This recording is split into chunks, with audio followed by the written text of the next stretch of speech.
नमः परमहंसाय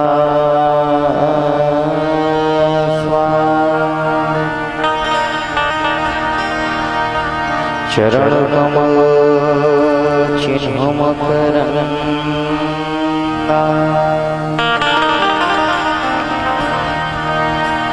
भक्त जन मानस निवासा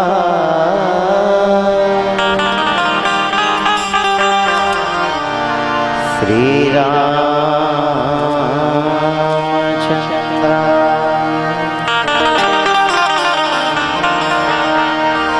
ध्येयं सदा परिभवगन भवेष्टदो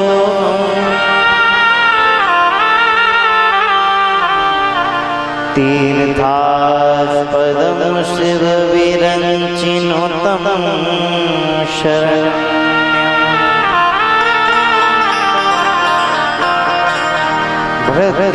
भृत्यार्तिगं प्रणतपाल भवाब्धिपोतं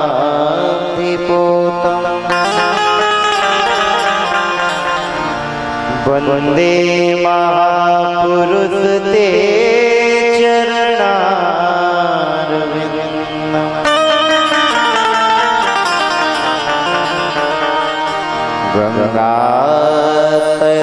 गंगातरंगरमणीय जटाकलापं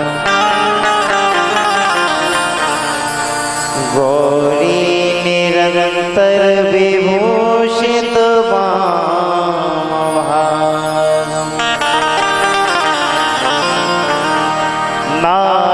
नारायण प्रियमनंगमदापहारं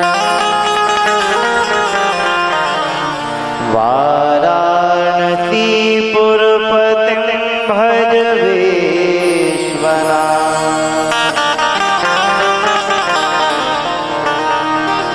श्री सीतानाथ समारंभा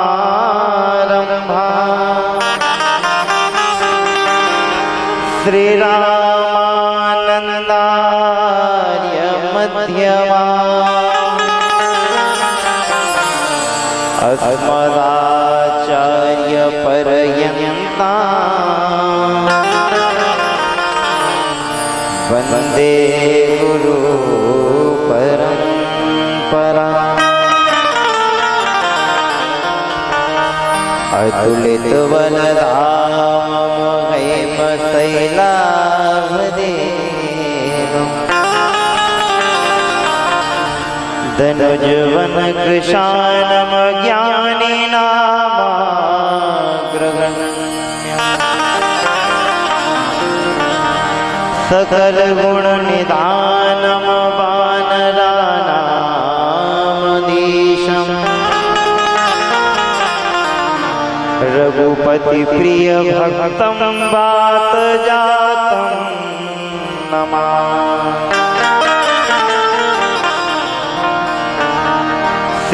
श्रीमानस तुलसी कृत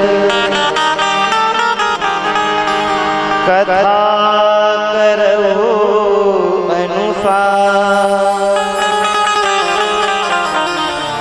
आसन लीजिए सुभग सुचि आइए पवन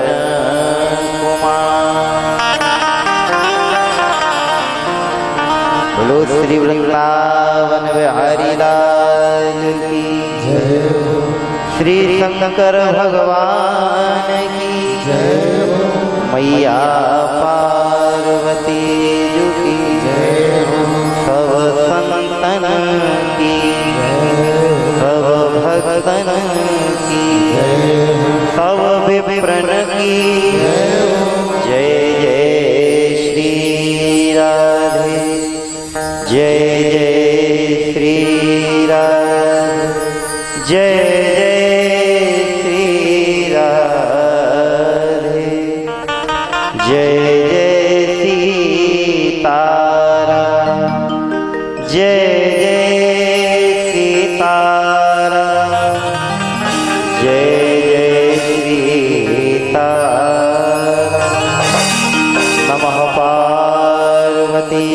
पतये हर हर महादेव।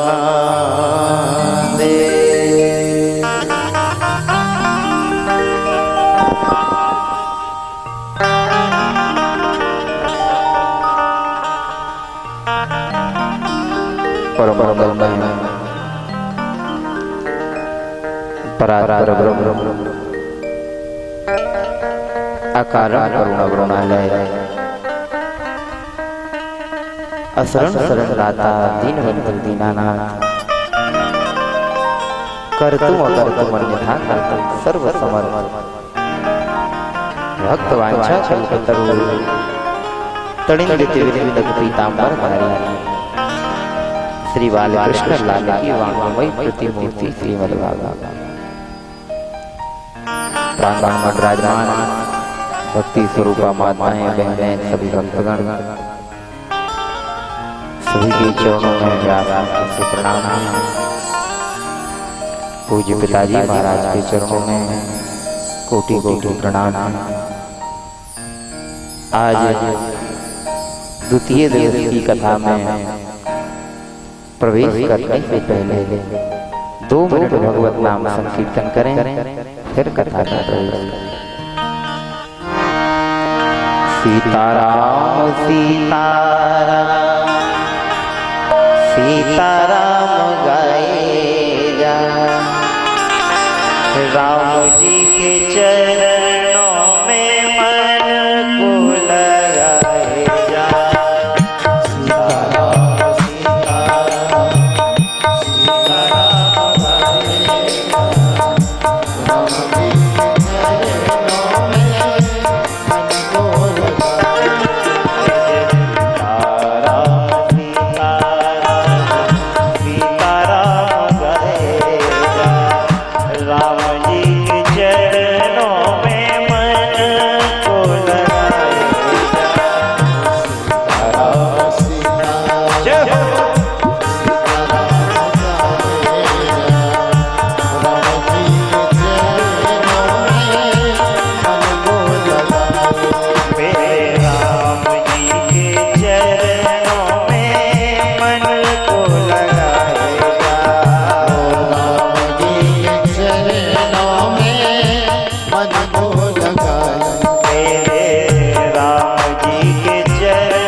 जी सरकार की जय हो।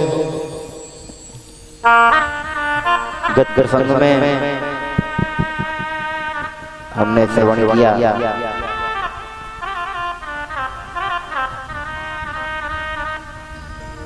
कि धुंधकारी का उद्धार भागवत कथा श्रवण करने से। धुंधकारी का चरित्र, भक्ति महारानी का चरित्र, भैया थोड़ी बड़ा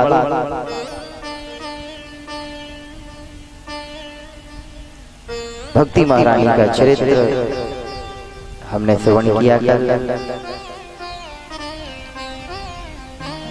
तब सोनकादिक ऋषि पूछते हैं सूत जी महाराज से, प्रभु आपने इतनी सुंदर कथा हमें श्रवण कराई, आखिर ये भागवत रची किसने, लिखी किसने? इतना सुंदर ग्रंथ है, इसकी रचना। तब सूत जी महाराज कहते हैं, या इस ग्रंथ की रचना महामुनि व्यास जी महाराज ने। द्वापर के अंत में महामुनि व्यास जी का जन्म होता है। तब इन्होंने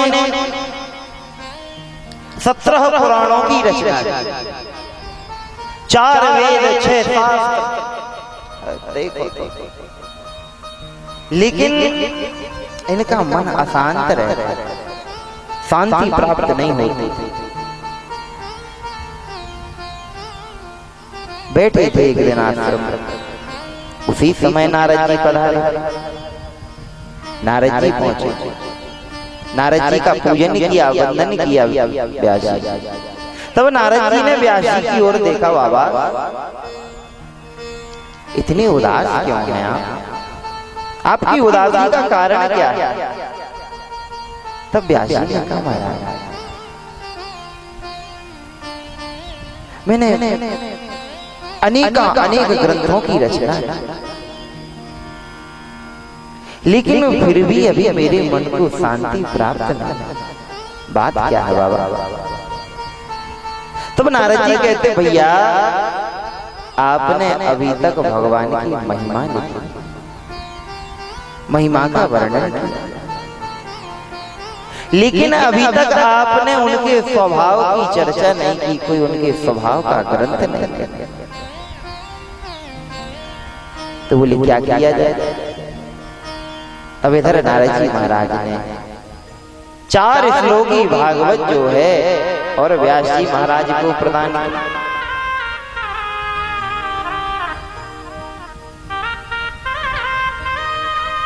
बोले बाबा अब आप इसकी रचना करें, अब आपके मन को शांत, क्योंकि आपने महिमा बताई है,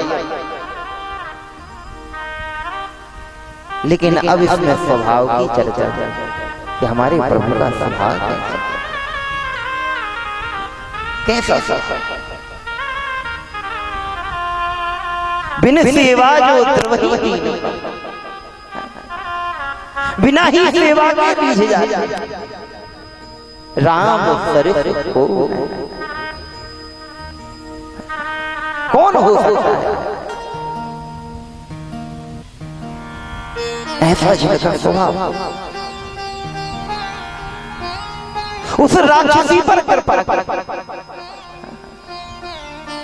ऐसा जिनका स्वभाव।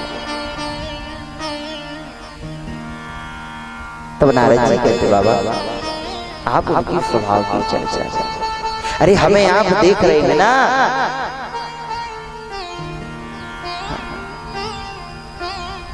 जो मैं ब्रह्मा का पुत्र नारद हूं, पहले मैं दासी पुत्र था।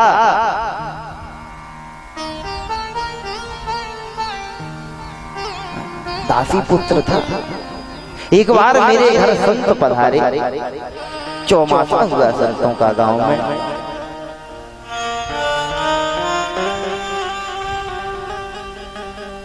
तब मैं साधु सेवा में लगा रहा, लेकिन एक दिन मेरी मैया भोजन कराना भूल गई। तब मैंने जहाँ संतों की जूठी पत्तल डाली जाती थी ना, वहां जाके मैंने उनकी जूठन उठा करके पाई। और व्यास जी जैसी मैंने उन संतों की जूठन प्रसादी पाई है, उसी समय से मेरा अंतःकरण शुद्ध हो गया। संतों की प्रसादी कोई जूठी थोड़ी होती, अरे वो तो उच्चिष्ट प्रसादी। संतों की सेवा करना कोई कम बात नहीं। जैसे भी बने वैसी सेवा, जैसे एक भक्त हुआ हरपाल, जो संत सेवा करता था लेकिन डाका डाला,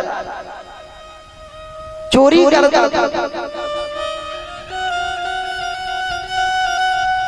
और आकर के संत सेवा करता था।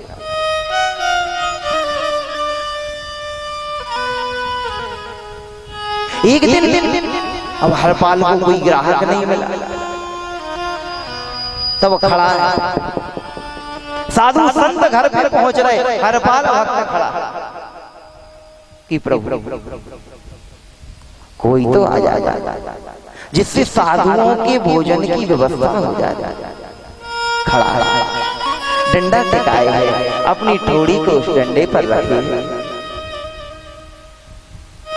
नेत्रों से अश्रुपात हो रहे हैं। प्रभु क्या किया आज हमारे यहाँ के संत भूखे चले जाए। भगवान अपने यहाँ धाम में विराजमान है। भगवान तुरंत खड़े हुए अपना सुंदर श्रृंगार करने लगे। तब रुक्मणी मैया ने कहा, बाबा अरे आज कहाँ जा रहे हो इतना श्रृंगार कर कर, आज कहाँ जा रहे हो? तब भगवान कहते, देवी आज मैं अपने भक्त का दर्शन करने जा रहा हूं। प्रभु ऐसा कौन सा भक्त है कि इतना श्रृंगार करके जा रहा है? प्रभु हम भी चलेंगे आपके साथ। बोले देवी तुम मत चलो। बोले क्यों? बोले वो भक्त कुछ अलवेला भक्त है, यदि उसने कुछ ऊंच नीच बात कर दी, तुमने गुस्से में श्राप दे दिया तो तुम। बोले नहीं प्रभु हम चले। बोले तो काम करो, तुम भी अपना सुंदर श्रृंगार कर। इधर देखो तो रुक्मणी जी ने भी अपना श्रृंगार किया। भगवान से बोली प्रभु अब ठीक है? बोले रुक्मणी अभी गहनों की कमी है, जो मायके से मिले ना अभी वो भी पूरे पहनो, अभी कमी है। देखो तो रुक्मणी जी ने जब श्रृंगार किया, और एक बात का ध्यान रखना, भूल कर भी भक्ति की चर्चा मत करना, संतों की चर्चा मत करना। बोले क्यों? बोले हम बाद में बताएंगे क्यों। बोले ठीक है जैसे आया। इधर भगवान ने अपना वेश बदला और जाकर के पहुंचे, हरपाल भक्त खड़ा है। हरपाल ने जैसे भगवान को देखा, आज तो क्या सेठ चले आ रहे, कहीं इन सेठों के जेवरात कहीं यदि हमें मिल जाते। तब भगवान चारों तरफ देखते और हरपाल की ओर देख करके आवाज लगाते, अरे भैया अमुक गांव चलना है, चलो। हरपाल प्रसन्न हो गया, क्यों नहीं चले? चले। तुरंत सिर पर सामान रखा, हरपाल आगे आगे, सेठ और सेठानी का वेश धारण किए, ठाकुर जी पीछे पीछे चले गए। अब चर्चा करते जा रहे, अमुक प्लाट यहाँ डला है, अमुक जमीन यहाँ है, अमुक ये यहाँ। हरपाल पीछे मुड़कर बार बार सुनता है, कहीं ये भगवान की चर्चा तो नहीं कर रहे, कोई भक्त तो नहीं है, नहीं तो यदि भक्त हुए और हमने इनको लूट लिया तो अपराध लगा। सुनता चला जा रहा, भगवान कहते अमुक ये यहाँ ये वहाँ, इनसे इतना लेना है। और हरपाल ने सोचा ये तो संसारी, इनको लूटने से पाप नहीं लगेगा, इनको पाप नहीं लगेगा लूटने। जैसे ही महाराज जंगल में पहुंचे, हरपाल ने सारा सामान नीचे पटक आए, डंडा पटक, चलो उतारो जल्दी जल्दी अपने अपने। रुक्मणी जी सोचती है ये क्या? भगवान ने तो जल्दी जल्दी उतार के अपने गहने रख रखे। रुक्मणी जी से कहने लगी, देवी तुम भी रख दो, अलवेलो भक्त है, कुएं का डंडा मार दो। रुक्मणी जी भी जल्दी जल्दी उतार लगी अपने आप, रख रख। भगवान ने एक अंगूठी पहनाई हुई है, फिर पहने क्या बोली कि एक ही तो निशान है। हरपाल ने देखो, अरे अंगूठी पहने, एक झटका मारो, जग कौन हो पहने। अरे में तो हमारे 2 दिन आगे भोजन हुए हैं संतों के। रुक्मणी मैया की जब झटका मारा तो उंगली छिल गई, तब खून आने लगा। तुरंत हरपाल ने अपने दुपट्टे में से एक कपड़ा फाड़ करके उनकी उंगली में बांध, और हरपाल वहां से चला। घर पहुंचा, सारे संतों को और न्योता भेजा कि आज हरपाल के यहाँ भोजन भंडारा। देखो तो सारे संत जो हैं हरपाल भक्त के यहाँ पहुंचने लगे। हरपाल ने अपना सुंदर श्रृंगार किया, सुंदर चंदन लगाया, माथे पर तौलिया बांधी। देखो तो साधु संतों की सेवा में लगा हुआ है, चरणों को धो रहा है, चरणों तक पान कर रहा है, प्रणाम कर रहा है। संत जो है आशीर्वाद देते हुए अंदर चले जा रहे हैं। इधर भगवान ने रुक्मणी जी से कहा, देवी अब चलो संत का दर्शन कर। बोली संत का दर्शन कर? बोले हाँ, अब तो मैं संत का दर्शन कर। इधर रुक्मणी जी और भगवान हरपाल के द्वार पर पहुंचे। हरपाल तो नीचे सिर किए हुए चरणों को धो रहा था, भगवान ने जाकर के अपने चरणों को रखा। हरपाल ने उनके चरणों को धोया। आहा क्या बात! रुक्मणी मैया के चरणों को धोया। हरपाल ने ऊपर,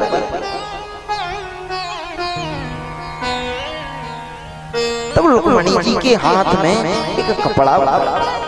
बोली देवी ये क्या? बोले भैया क्या बताएं, जंगल से चले आ रहे थे, तभी एक डाकू मिल गया था, उसने हमें और सारे गहने जो थे सब ले ले। हरपाल ने सोचा उस समय तो हम ही थे, हमने ही झटका मारा। देखो चरणों में ले गलती हो गई, हमें पता नहीं था कि आप। तब भगवान ने रुक्मणी जी के साथ और हरपाल भक्त को दर्शन दिया। हरपाल भक्त ने दर्शन किया ठाकुर।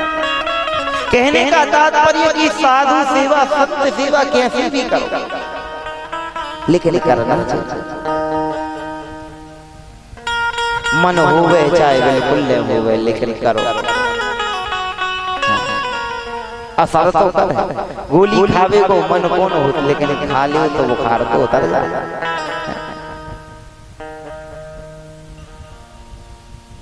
तब नारद जी कहते हैं, मैंने संतों की सेवा की, उनकी उच्चिष्ट प्रसादी पाई।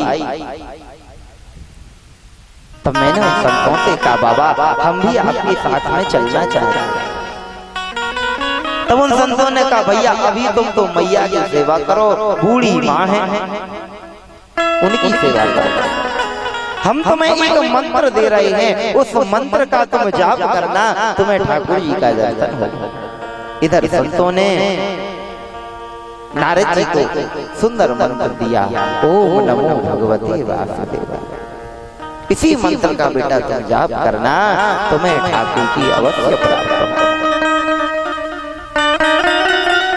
इधर महाराज संत जो थे चले गए, नारद जी उस मंत्र का जाप करने लगे। जैसे जाप करने बैठे, भैया कहती, अरे ओ भैया भोजन कर ले, जल पी ले। व्यवधान नारद जी परेशान। एक दिन मैया गौ दोहन करने गई, रात्रि का समय था। तब चली आ रही थी, तब मार्ग में एक सांप ने और इनको डस लिया और नारद जी की मैया की मृत्यु हो गई। जो नारद जी ने सुना प्रसन्न हो गए। एक आंख से गर्म आंसू, एक आंख से ठंडे आंसू। कथाकार कहते हैं ठंडे आंसू इसलिए निकल रहे हैं कि भजन करने में व्यवधान डालती थी। ठाकुर जी तुमने बड़ी कृपा की। और गर्म आंसू इसलिए निकल रहे हैं क्योंकि दुख था कि मैया चली गई, अब मेरा ध्यान रखने वाला दूसरा कौन। इधर नारद जी महाराज ने अपनी कुटिया में ही और अपनी मैया का दाह संस्कार किया और भजन करने के लिए वन की ओर निकल गए। जाकर के वन में भजन किया। आकाशवाणी तुम्हें ठाकुर जी का दर्शन होगा, लेकिन जब इस देह का त्याग करोगे तप करने के बाद वरदान प्राप्त होगा।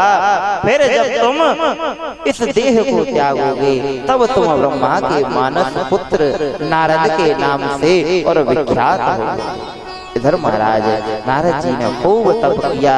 तप करने के बाद इस देह को त्यागा और दूसरा देह जो है नारद जी का ब्रह्मा जी के मानस पुत्र के नाम से विख्यात है। नारद जी कहते व्यास जी ये जो वीणा देख रहे हो ना, ये स्वयं ब्रह्म भगवान ने मुझे प्रदान की थी। भगवान ने दी थी कि तुम इससे मेरा भजन कर। और मैं उसी समय से इस वीणा में उन्हीं का नाम गाया करता हूँ, उन्हीं का कीर्तन करता रहता। इधर नारद जी ने व्यास जी महाराज को सुंदर उपदेश दिया और व्यास जी महाराज के यहाँ से नारद जी चले गए। इधर व्यास जी महाराज ने 4 श्लोक के और 18,000 श्लोक में परिणत कर दिए और एक ग्रंथ तैयार हुआ जिसका नाम श्रीमद् भागवत रखा गया। ये 18वां पुराण। व्यास जी ने 18 पुराणों की रचना। अब बोलिए इसको सुनाएगा तब इन्हें याद आती है कि मेरा ही तो पुत्र है जो जन्म लेते ही वन की ओर निकल गया, लेकिन अब उनको वापस कैसे लाया। तब इधर व्यास जी महाराज ने अपने शिष्यों को भेजा। बोले भैया तुम वन में जाओ, इन श्लोकों का गान करना और कुछ नहीं करना, बस चले आ। बोले ठीक है। इधर महाराज शिष्य जो हैं वन में पहुंचे और श्लोकों का गायन करते हैं। बरहापीडम नटवर बपु करनियो कर्णिका विप्रदवास कनक कपिशम भेजयन्तीं चमाला। श्लोकों का गायन सुखदेव जी महाराज ने उस श्लोक को सुना। हमारे कन्हैया का कितना सुंदर श्रृंगार। छोटे से नटवर वपु करनियों कर्णिकारा। कानों में सुंदर कनेर के फूल लगाए हुए हैं, गौचारण करने जा रहे हैं। कितने सुंदर। फिर बैठ गया कि सुंदर होने से क्या हो। फिर बैठ गए, फिर तपस्या करने लगे।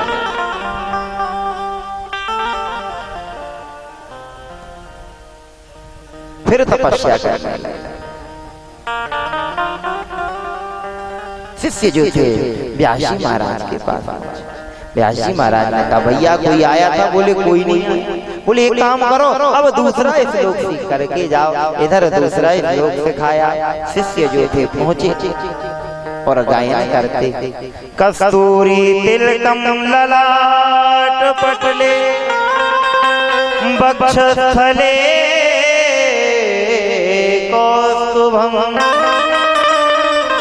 नासाग्रे वरमोक्तिकं करतले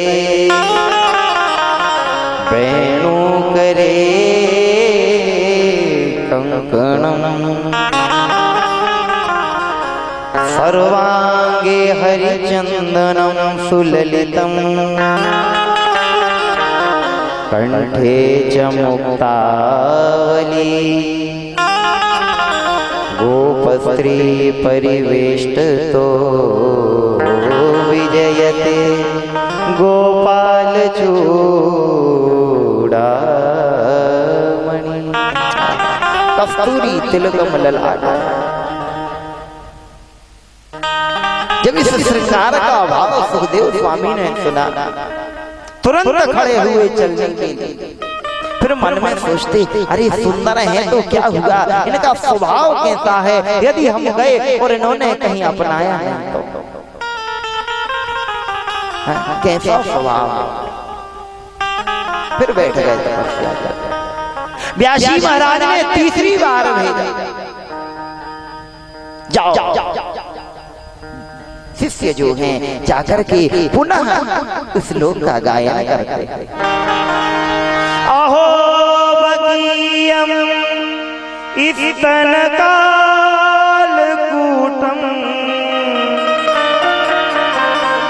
जिघांसया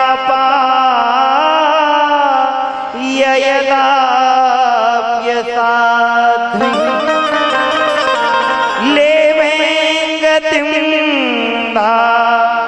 रुचितां ततोऽन्यं कं वा दयालु शरणं व्रजे। अहो बगीयम स्तनकाल। पूतना राक्षसी अपने स्तनों में जहर लगा करके आई थी, लेकिन वाह रे प्रभु, जो गति अपनी मैया यशोदा को प्रदान की वही गति ठाकुर जी ने और पूतना को प्रदान की। ऐसा दयालु दूसरा कोई हो सकता है? कंबा दयालु शरणं व्रजे। ऐसा दयालु दूसरा कोई हो ही नहीं। सुखदेव जी महाराज खड़े हुए दौड़ करके उन शिष्यों के पास पहुंचे। भैया और सुनाओ। शिष्यों ने कहा, यदि और सुनना चाहते हो तो आप व्यास जी महाराज के पास पहुंचे। उनके पास ऐसे एक दो नहीं 18,000 उनके पास भंडार खुला हुआ है। इधर महाराज सुखदेव जी महाराज उन शिष्यों के पीछे पीछे जाकर के व्यास जी के पास पहुंचे, जाकर के प्रणाम किया और सुखदेव जी महाराज ने कहा, प्रभु अब हमें आप भागवत की कथा श्रवण करा।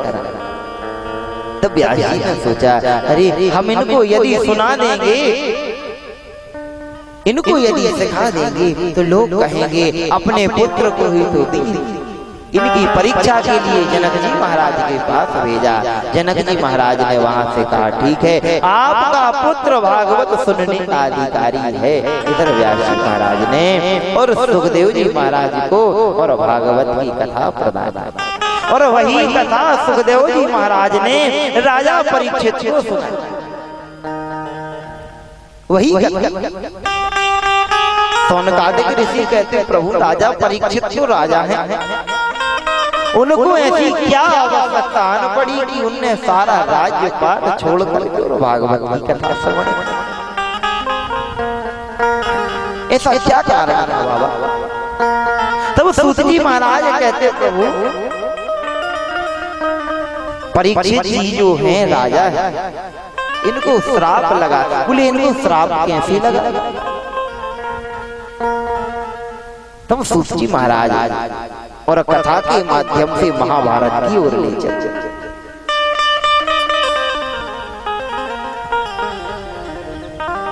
सारी कौरव सेना का पांडवों ने संहार कर एक दुर्योधन की जंघा और भीम ने तोड़ डाला। मृत्यु के मुख में जाने के लिए तैयार है, कराह रहा। उसी समय अश्वत्थामा पहुंचा। अरे दुर्योधन क्या बात है, तेरी ये हालत किसने की? दुर्योधन ने सारी घटना कह कर सुनाई। बता तेरी अंतिम इच्छा क्या है? बोले मेरी अंतिम इच्छा एक ही है कि पांचों पांडवों का वध हो जाए। पांचों पांडवों का वध हो गया, बस और कुछ नहीं। बोले बस इतनी सी बात। इधर अश्वत्थामा जो है रात्रि के समय और पांडवों के शिविर में पहुंचे, लेकिन उससे पहले ही भगवान ने पांडवों को जगा करके और वहां से ले गए कि भैया बताओ तुम्हारा जीत को दिन नहीं आया और तुम्हारे सो रहे, चलो आनंद से घूमे चल। इधर पांडवों को लेकर के भगवान निकल जाता है।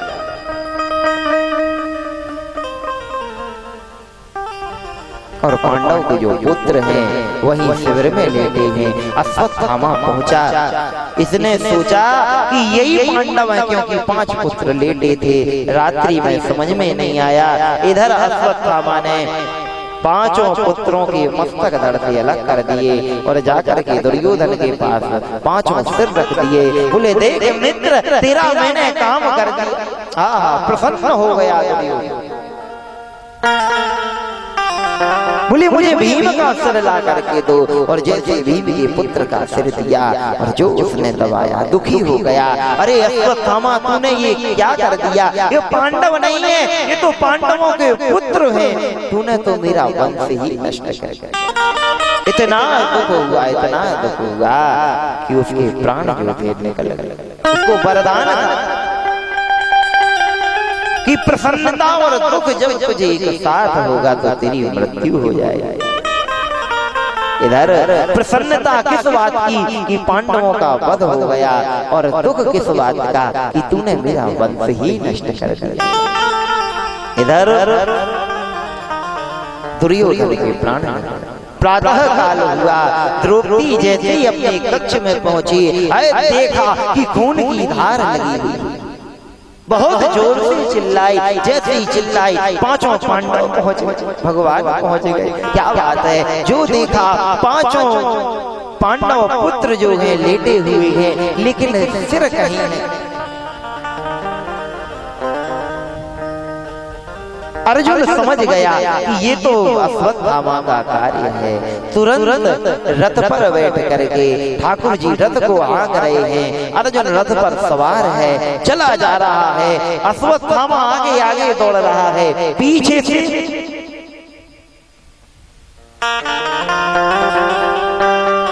अर्जुन का रथ। अब जैसे ही अश्वत्थामा ने देखा कि आज अर्जुन चला आ रहा है, ये बिना मारे नहीं छोड़ेगा। इधर ब्रह्मास्त्र छोड़ दिया अश्वत्थामा ने। जैसे ही ब्रह्मास्त्र छोड़ा, अर्जुन जो था भगवान के चरणों में बैठ गया। प्रभु देखो तो उसने ब्रह्मास्त्र छोड़ दिया। भगवान कहते भैया तुम्हें भी वही शिक्षा प्राप्त है। भगवान ने बहुत प्रकार से समझाया। इधर अर्जुन ने भी ब्रह्मास्त्र को छोड़ा, दोनों ब्रह्मास्त्र आपस में टकराए, शांत हुए। इधर दौड़ करके जाकर के अर्जुन ने अश्वत्थामा के केसों को पकड़ लिया, बांध दिया। वहां से घसीटते हुए लाकर के द्रौपदी के चरणों में डाल दिया। बता देवी इसको कौन सा दर्द दिया,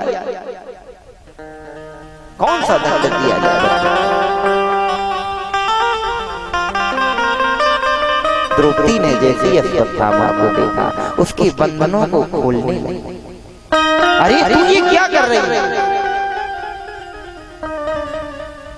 द्रौपदी कहती है आपने पहले ही गुरु द्रोण का वध कर दिया, अब गुरु माता का एक ही तो सहारा है, इसे भी आप मार डालेंगे तो उनका सहारा कौन रहेगा?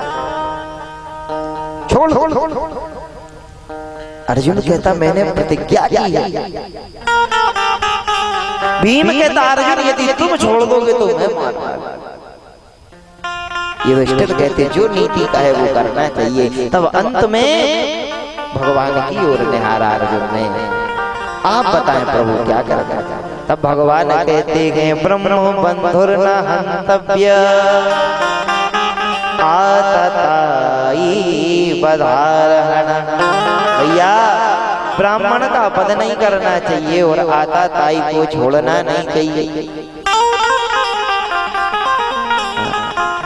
अब अश्वत्थामा ब्राह्मण भी है और आताताई भी है, क्या करना चाहिए? अर्जुन सारा समझ गया। अर्जुन ने उसके केसों को निकाल दिया, उसकी मणि जो थी उसको भी निकाल दिया और धक्के दे करके उसको और सभा में से बाहर निकाल दिया। ब्राह्मण का सबसे बड़ा अपमान होता है कि यदि उसको भरी सभा में से यदि बाहर निकाल दिया जाए तो वो मरने से बड़ा होता है। इधर महाराज अश्वत्थामा वहां से चलता है, क्रोध की अग्नि इसके हृदय में जल रही है। इसने 6 ब्रह्मास्त्र छोड़े, 6 बाण छोड़े, 5 पांडवों के लिए और एक जो है अभिमन्यु की पत्नी उत्तरा के गर्भ में जो शिशु है उसके लिए। इधर एक दिन भगवान जाने के लिए तैयार हुए, उसी समय उत्तरा ने आकर के भगवान के चरणों को पकड़ लिया।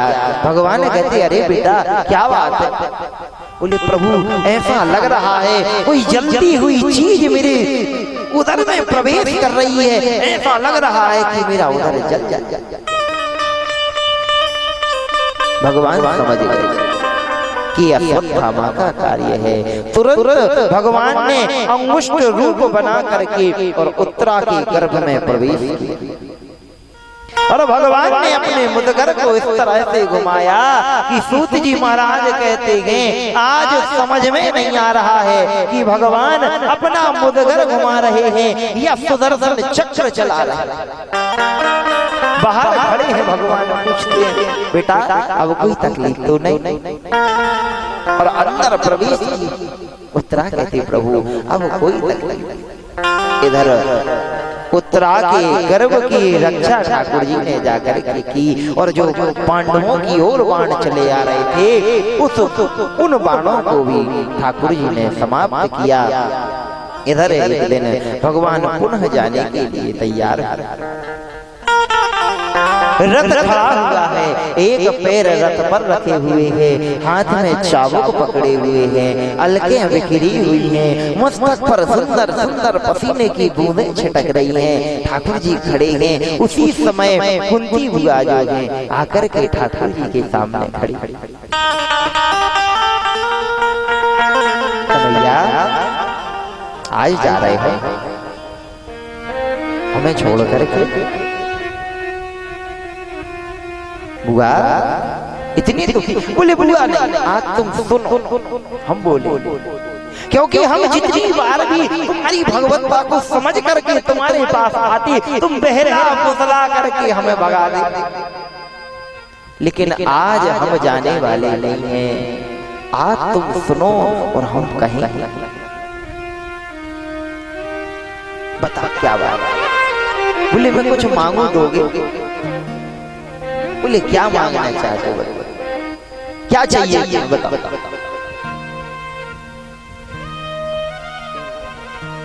क्या चाहिए बताओ?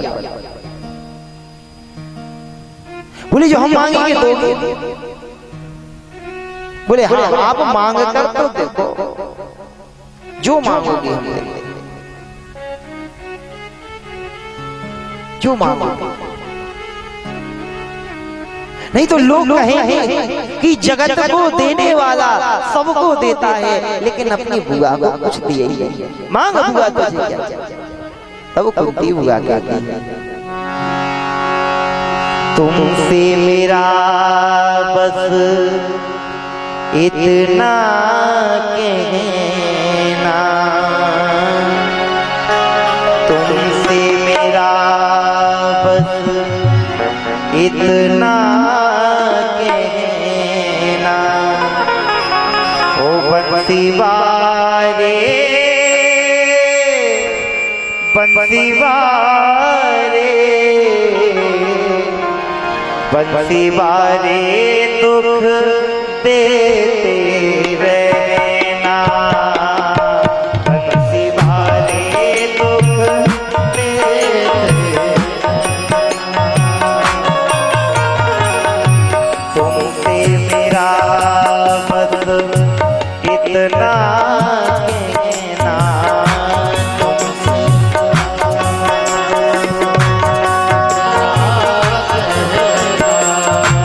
तुमसे मेरा बस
याद रहे ना सुख में तेरी याद रहे ना ओ बंसी वाले बंसी वाले बंसी वाले दुख देते रहना बंसी वाले दुख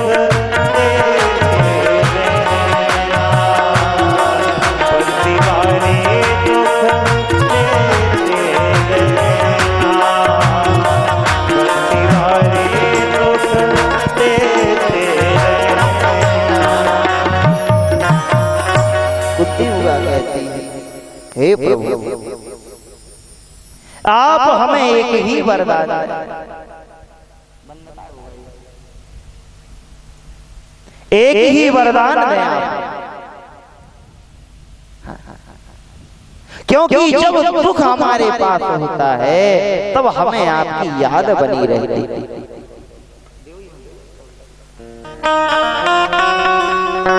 आपकी याद बनी रहती है और जैसे ही हमारे पास सुख आता है तो हम आपको सबसे पहले भूल जाते हैं।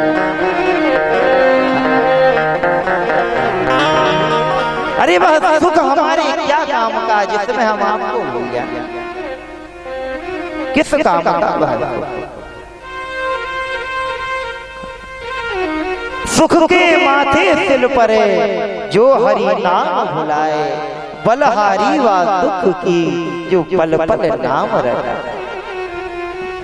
वह दुख हमें। इधर भगवान के सामने कुंती बुआ रुदन कर रो रो।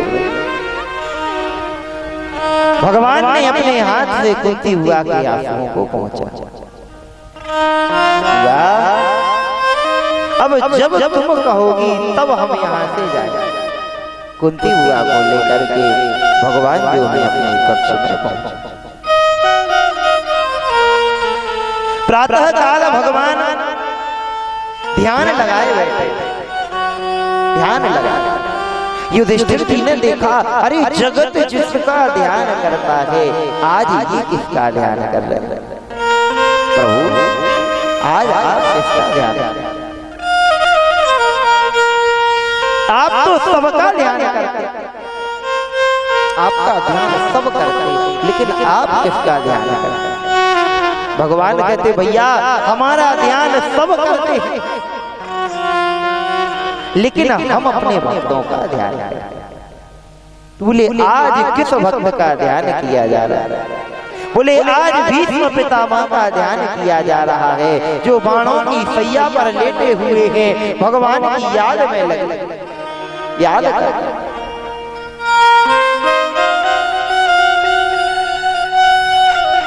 तब इधर भगवान जो है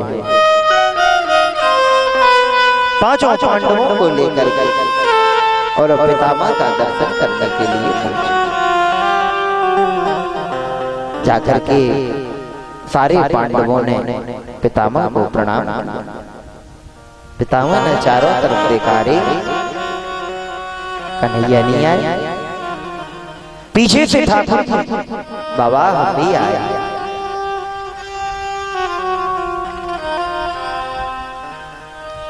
अरे तुम्हारी छलने की आदत अभी गई नहीं है। कितने छलिया हो। एक बार आपने रूप माधुर्य का जिसको रसपान करा देते हो वो तो निहाल हो जाता है, फिर उसी से छुपते फिरते।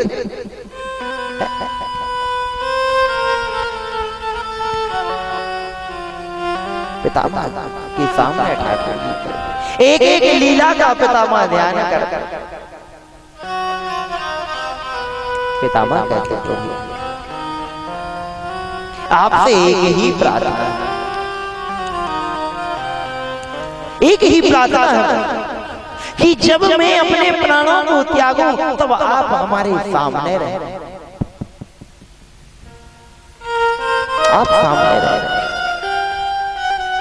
भगवान का मुखमंडल उदास हो गया, क्योंकि पितामह को तो वरदान है इच्छा मृत्यु का, और ना जाने पितामह कब तक रहे और हम कब तक खड़े रहे।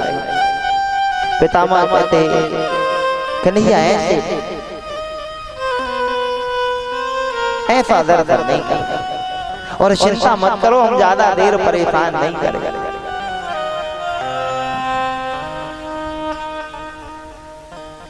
उसी मुस्कान के कारण, क्योंकि तुम्हारी मुस्कान में ही तो जादू है। एक बार जिसकी ओर देख करके मुस्कुरा दो, निहाल हो जाता है, अपना सब कुछ भूल जाता है। तुम्हारी एक मुस्कान पर सब निछावर कर देता है।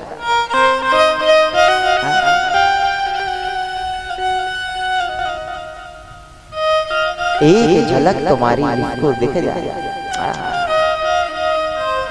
संसार के समस्त सुखों को भूल जाए,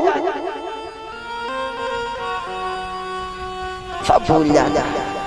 एक प्रेमी और प्रेमिका थे, वह प्रेमी अपनी प्रेमिका को ऐसा चाहता था कि प्रेमिका जो है चली आती थी और वो उसका दर्शन करते करते चला जाता, पीछे की ओर चलता था, पीछे की ओर चल। एक संत के पास ये खबर पहुंची, उन्होंने देखा, अरे ये तो बड़ा विचित्र प्रेम है, विचित्र प्रेम, लेकिन अभी इसका प्रेम संसार में है। तब उन महात्मा जी ने कहा, यदि हम इससे सुंदर कोई चीज दिखा दें, बोले दिखाएं। तब उन बाबा जी ने श्याम सुंदर की और राधा रानी की एक छटा का दर्शन उसको कराया। उस प्रेमिका को भी भूल गया और निहाल होकर के और चारों तरफ उसी छटा की देखने की इच्छा से घूम रहा, क्योंकि भगवान की एक मुस्कान का जो दर्शन कर ले सब भूल जाता। और कन्हैया तो ऐसे खड़े हो,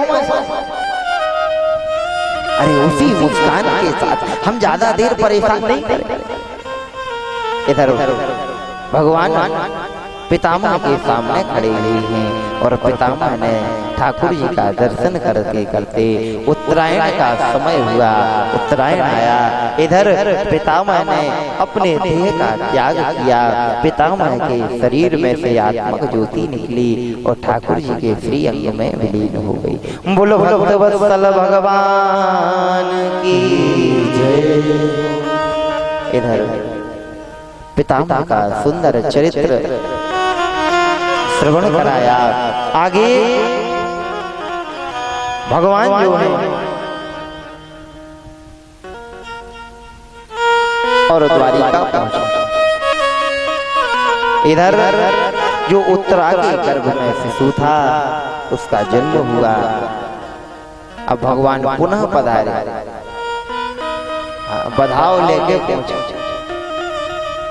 लेकिन जैसे ही उस बालक का जन्म हुआ, वो चारों तरफ देखता है कि वो व्यक्ति कौन है और वो महापुरुष कौन है जिसने हमें उदर में दर्शन दिया, वो कौन? चारों तरफ देखता, सबके पास जाता, लेकिन पुनः चला, क्योंकि ये है। इधर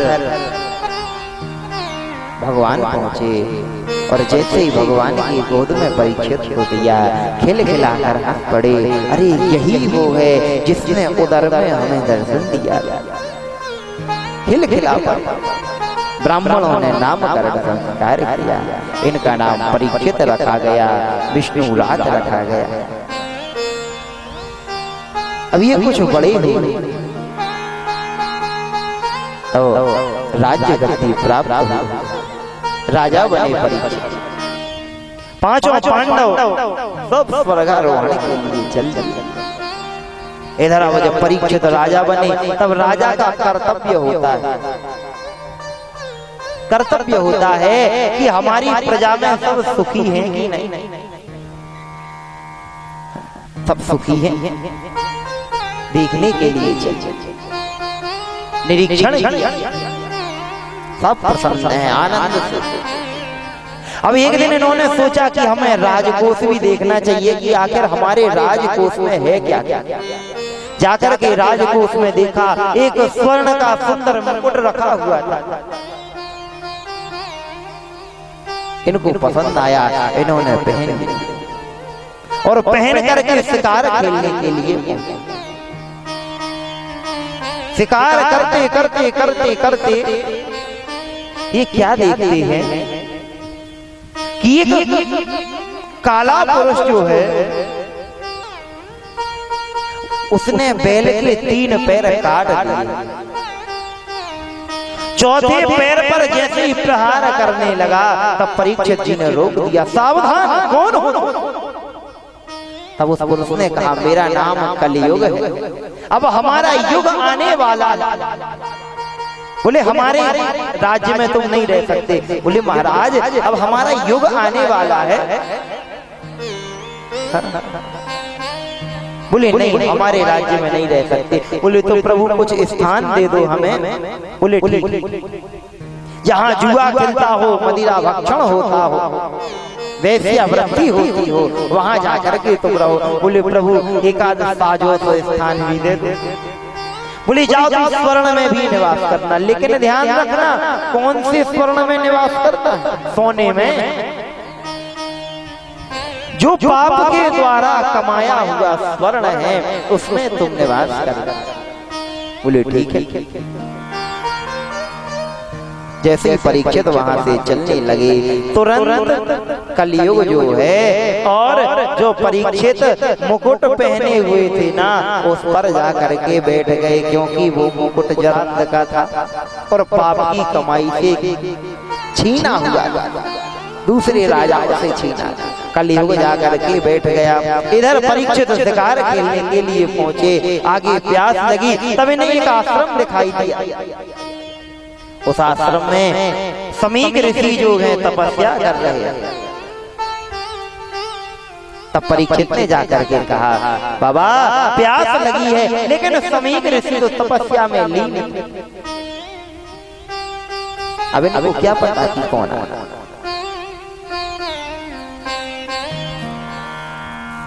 अब परीक्षित ने सोचा, अरे हमें देख करके तपस्या का ढोंग कर रहा है। वहीं एक मरा हुआ तक्षक सर्प पड़ा था। परीक्षित ने अपने बाणों से उस सर्प को उठाया और समीक ऋषि के गले में डाल दिया और वहां से चल दिया। उधर ही एक शिष्य घूम रहा था, तब उसने ये दृश्य जब देखा, जाकर के समीक ऋषि के पुत्र श्रृंगी ऋषि से कहा, भैया एक कोई पुरुष आया था, उसने मरा हुआ सांप आपके पिताजी के गले में डाल दिया। इधर श्रृंगी ऋषि ने अपनी अंजलि में जल लिया और श्राप देते हैं कि जिस किसी ने भी ये काम किया है, आज से 7वें दिन वही तक्षक सर्पों से डसेगा और उसकी मृत्यु हो जाएगी। श्राप दे देंगे। जब ये बात समीक ऋषि को पता चली, बड़ा दुख हुआ। इन्होंने देखा आखिर वो था कौन, जो ध्यान लगा करके देखा। अपने पुत्र से कहते, बेटा तूने ये क्या किया? अरे वो कोई साधारण व्यक्ति नहीं था, वो राजा परीक्षित थे, धर्मज्ञ थे, धर्म की धुरी को धारण करने वाले। तूने ये क्या कर दिया? तब इधर समीक ऋषि ने अपने एक शिष्य को भेजा, जाओ राजा परीक्षित को ये खबर दे दो कि अपने मुक्ति का उपाय ढूंढ लें, क्योंकि 7 दिन में तुम्हारी मृत्यु हो जाएगी। इधर उस शिष्य ने जाकर के राजा परीक्षित से कहा, परीक्षित प्रसन्न हो गए, क्योंकि मैंने जो अपराध किया है उसका फल मुझे मिल गया, उसका फल प्राप्त हो। इधर परीक्षित ने सारा राज्यपाट अपने पुत्र जन्मेजय को सौंप करके और स्वयं वन की ओर चल दिए। और जब सबको पता चला कि इनको तक्षक सर्प डसेगा, देखो तो संत महात्माओं की भीड़ लग गई। परीक्षित बीच में बैठे, सारे संत जो हैं आकर के बीच में बैठे जा रहे हैं। परीक्षित सबसे पूछता है, प्रभु आखिर मेरी मुक्ति का उपाय क्या है? कि उसी समय करोड़ों सूर्यों को ले जाते हुए श्री सुखदेव जी महाराज का उसी सभा में आगमन होता है। परीक्षित ने उठ करके सुंदर पूजन किया और सुंदर सिंहासन पर विराजमान किया और हाथ जोड़ करके एक ही प्रश्न करता है, प्रभु अतः प्रच्छामि संसिद्ध्यं योगिनां परमं गुरुं पुरुषस्य यत् कार्य मीयमानस्य सर्वथा। हे प्रभु, जो सदैव मरणासन है उसके लिए क्या करना चाहिए? सुखदेव जी महाराज ने कहा, भैया बताओ, तुमने आते ही 7 प्रश्नों की जड़ी लगा दी। अरे खावे पीवे की पूछते, चाय नाश्ता की पूछते, बताओ आते ही 7 तुमने प्रश्नों की जड़ी लगा दी। बोले, प्रभु संतों का क्षण बर्बाद नहीं करना चाहिए। संत यदि हमें मिल जाएं तो उनसे संसार की बात नहीं पूछना चाहिए। सुखदेव जी महाराज प्रसन्न हुए। परीक्षित, ये तूने अपने लिए नहीं पूछा, ये समस्त लोगों के जो नर नारी हैं, जीव हैं, उनके लिए तूने बात पूछी। इधर सुखदेव जी महाराज जो हैं परीक्षित के प्रश्नों का उत्तर देते हैं। परीक्षित विराजमान हैं, सामने सुखदेव जी महाराज विराजमान हैं। बड़ा आनंद हो रहा है और जो उत्तर उन्होंने दिया है वो हम कल की कथा में श्रवण करेंगे। का उत्तर दे, नहीं तो अगर उत्तर दे हैं तो फिर वे पूरे उत्तर सुनने पर तो 10-11 बजे हैं। इसलिए उन उत्तरों को अपन कल श्रवण करेंगे। आइए 2 मिनट भगवत नाम संकीर्तन करें, आरती करें और प्रसाद लेकर ही जाएं। जय सिया राम, जय जय सिया राम।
सीताराम जी सरकार की जय हो।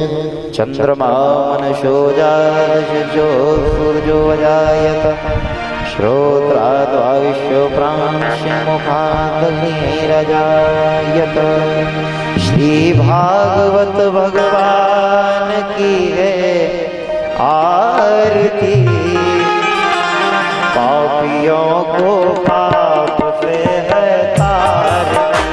श्री भागवत भगवान की है आरती, पापियों को पाप से है तारती। यह अमर ग्रंथ यह मुक्ति पंथ यह पंचम वेद निराला, नव ज्योति जगाने वाला। यह अमर ग्रंथ है मुक्ति पंथ है पंचम वेद निराला, नव ज्योति जगाने वाला। यह अमर ग्रंथ यह मुक्ति पंथ यह पंचम वेद निराला, नव ज्योति जगाने वाला। यह अमर ग्रंथ है मुक्ति पंथ है पंचम वेद निराला, नव ज्योति जगाने वाला। हरि नाम यही हरि नाम यही हरि नाम यही हरि नाम हरि नाम यही हरि नाम यही जग के मंगल की आरती, पापियों को पाप से है तारती। भागवत भगवान की है आरती, पापियों को पाप से है जय हो तालियों की सेवा करते हुए।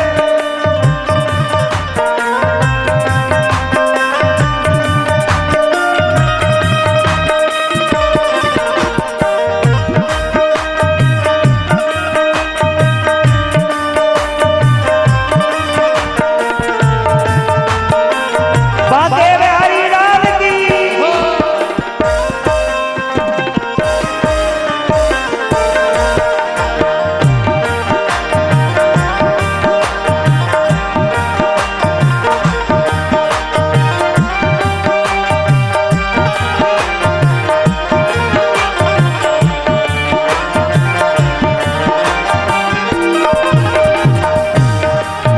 यह शांति गीत पावन पुनीत, पापों को मिटाने वाला, हरि तरस कराने वाला।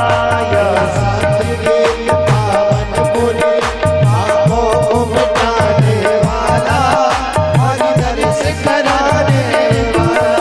यह शांति गीत पावन पुनि पापों को मिटाने वाला, हरि तरस कराने वाला। यह शांति पावन पुनि पापों को मिटाने वाला, हरि दर्श कराने वाला। यह सुख करणी यह दुख हरणी, यह सुख करनी यह सुख करणी यह दुख हरणी। सुख करनी श्री मधुसूदन की आरती, पापियों को पाप से है तारती।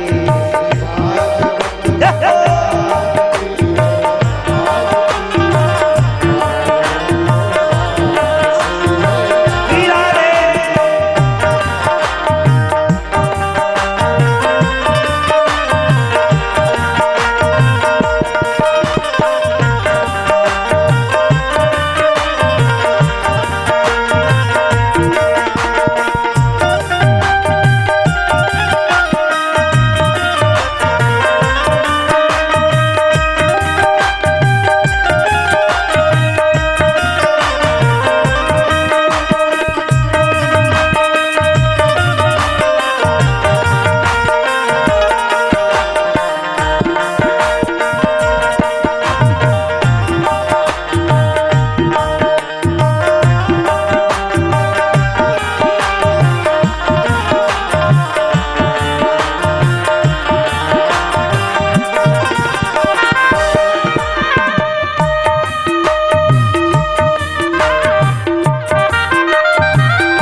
मधुर बोल जगवंत को, तन मार्ग बताने वाला, बिगड़ी को बनाने वाला। मधुर बोल जगवंत को, सन मार्ग बताने वाला, बिगड़ी को बनाने वाला। श्री राम यही घनश्याम यही, श्री राम यही घनश्याम यही, श्री राम यही घनश्याम यही। श्री राम यही घनश्याम यही। हे ठाकुर जी की आरती, पापियों को पाप से है तारती। श्री भागवत भगवान की है आरती, पापियों को पाप से है तारती। कर्पूर गौरव करुणावतारम, दंडावतारम भुजगेन्द्रहारम। सदा नंदनम हृदयारे वृंदे, भव भवानी सहितं नमामि। हे मंदारमाला गुणगानगायै, स्तवनमाला कीर्तनाय। दिगंबराय च दिगंबराय, नमः शिवाय च नमः शिवाय। हे त्वमेव माता च पिता त्वमेव, त्वमेव बन्धुश्च सखा त्वमेव। त्वमेव वेद्या त्वमेव त्वमेव, त्वमेव सर्वं मम देव देवा। त्वमेव सर्वं मम देव देवा। त्वमेव सर्वं मम देव देवा। त्वमेव सर्वं मम देव देवा। त्वमेव सर्वं मम देव देवा। त्वमेव सर्वं मम देव देवा। त्वमेव सर्वं मम देव देवा। हरे राम हरे राम, हरे हरे। हरे कृष्णा कृष्ण कृष्ण हरे हरे। हरे राम हरे राम, हरे कृष्णा कृष्ण कृष्ण हरे हरे। हरे राम राम राम हरे हरे, कृष्ण हरे कृष्ण हरे राम राम राम हरे हरे। कृष्ण कृष्ण कृष्ण हरे। हरे राम राम राम हरे हरे, कृष्ण हरे कृष्ण हरे हरे राम राम राम हरे। कृष्ण।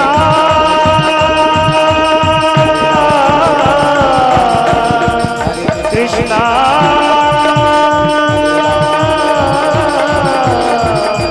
हरे कृष्ण हरे हरे। बोल वृंदावन बिहारी लाल की जय। ये तीर्थानि प्रचलन्ते तथास्तानि गङ्गान्ते काकंसयस्त्रयोजने वधर्वाणि तन्मसि। भौम्यो निधाय जलेन शीतलीकरणं पुष्पै देवादिवन्दनम् आरोग्यार्थे आत्माभिवन्दनमित्यहस्तो वृक्षान्यमस्ते यक्षतपुष्पाणि गृहीत्वा मन्त्रपुष्पाञ्जलि। हरिः ओम जग्नेन्द्रजगन्मय जन्तदेवास्थानि धर्माणि प्रथमान्यासन्नो देहनाथं महिमानः। सजन्ते यत्र पूर्वे साध्याः सन्ति देवाः। नाना सुगंध पुष्पाणि यथा भवानि च पुष्पाञ्जलिर्मया दत्ता ग्रहणं परमेश्वरो। सर्वेभ्यो देवेभ्यो नमः मन्त्रपुष्पाञ्जलि समर्पयामि। बोल वृंदावन बिहारी लाल की जय। जय जय श्री राधे।